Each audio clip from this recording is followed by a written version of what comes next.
आम्ही कैलासहून आलो. आमचे नावही शंकर. शंकर महाराज हे अलीकडच्या काळात होऊन गेलेले दैवीय पुरुष. त्यांना दैवीय पुरुषाची उपमा त्यांचे भक्त देतात. या भक्तांच्या यादीत आचार्य अत्रे यांचं देखील नाव असल्याचं सांगितलं जातं. महाराष्ट्रासोबत संपूर्ण भारतामध्ये महाराजांचे भक्तगण पसरलेले आहेत. जेव्हा जेव्हा शंकर महाराजांचं नाव निघतं तेव्हा पहिला मुद्दा चर्चेला येतो तो म्हणजे महाराजांना सिगरेट चालते. भक्तांकडून जशा अगरबत्त्या पेटवल्या जातात तशा महाराजांच्या प्रतिमेसमोर सिगरेट पेटवल्या जातात. मग अनेकांना प्रश्न पडतो की हे कसं काय चालू शकतं. तर याबद्दल भक्त सांगतात, महाराज म्हणाले होते त्या सिगरेटच्या धुरातून मी त्रैलोकही भटकून येतो. धुराच्या लहरी तरंगत विश्वभर संचार करीत असतात. मित्रांनो, नदीचं मूळ आणि ऋषींचं कुळ विचारू नये असं म्हणतात. महाराजांचं पण काहीसं तसंच आहे. महाराज मूळचे कुठले हे कोणालाच ठामपणे सांगता येत नाही. पण महाराजांबद्दल एक कथा सांगितली जाते की ती म्हणजे महाराज हे मूळचे नाशिक जिल्ह्यातील अंतापूरचे. तिथे चिमणाजी नावाचे गृहस्थ राहत होते. त्यांना पुत्रप्राप्ती होत नव्हती तेव्हा त्यांच्या स्वप्नामध्ये शंकराने दृष्टांत दिला, रानात जा, तिथे बाळ मिळेल. ते रानात गेले. तिथे त्यांना लहान मूल मिळालं. आपल्या मुलासारखं त्यांनी या मुलाला वाढवलं. पण मुलगा मोठा होताच सांभाळ करणाऱ्या माता पित्याला त्यांनी आशीर्वाद दिला, पुत्रप्राप्ती भव, आणि तिथून निघून गेले.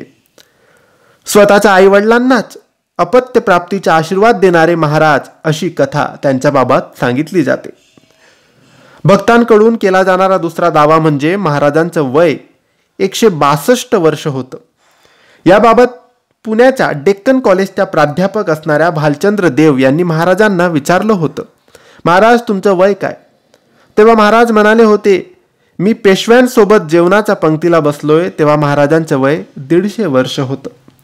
1947 साली महाराजांनी समाधी घेतली त्यावेळी महाराजांचे वय 162 वर्ष असल्याचा अंदाज भक्तांकडून लावला जातो. याबाबत दावा करत असताना असं सांगितलं जातं की पुण्याचे डॉक्टर धनेश्वर यांनी महाराजांच्या वयाबाबत मेडिकल टेस्ट केली होती. तेव्हा महाराजांचे वय 150 वर्षाच्या दरम्यान असल्याचे त्यांनी अंदाज बांधला होता.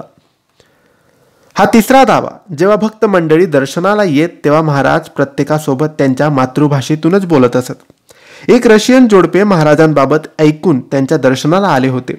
तेव्हा महाराजांनी त्यांच्यासोबत रशियन भाषेत संवाद साधला होता असं सांगितलं जातं. भारतातल्या प्रत्येक कानाकोपऱ्यातील भाषा महाराजांना येत होत्या व त्या भाषिक व्यक्तीबरोबर ते त्यांच्याच भाषेत संवाद साधत असत असं सांगितलं जातं.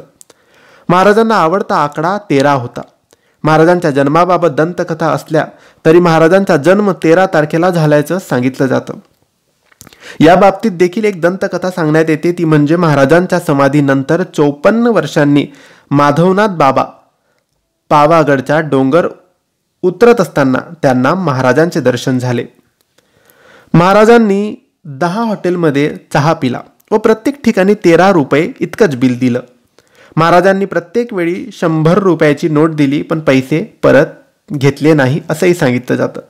इतकंच काय तर प्र के अंत्रे यांचा जन्म आणि मृत्यूची तारीख 13 अशी आहे. या घटनेचा संबंध देखील महाराजांशी जोडला जातो. हैदराबाद संस्थानाचा निजाम हा महाराजांचा भक्त, पण त्यानंतर आलेला निजाम मात्र महाराजांना भक्त नव्हता. त्याने महाराजांना संस्थानातून हाकलून लावलं. त्यानंतर हैदराबादच्या मुसी नदीला पूर आला. महाराजांना क्रोध आलेला तेव्हा हैदराबादच्या निजामाने त्यांना पालखीतून बोलावून घेतलं. महाराज म्हणाले, तुझं संस्थान संपणार. पुढे झालं देखील तसंच. या गोष्टी होत्या त्या भक्तांकडून सांगितल्या जाणाऱ्या. अतिकल्पित असणाऱ्या या गोष्टींवर विश्वास ठेवणं हा ज्याच्या त्याच्या भक्तीचा मार्ग. श्री सद्गुरू शंकर महाराज.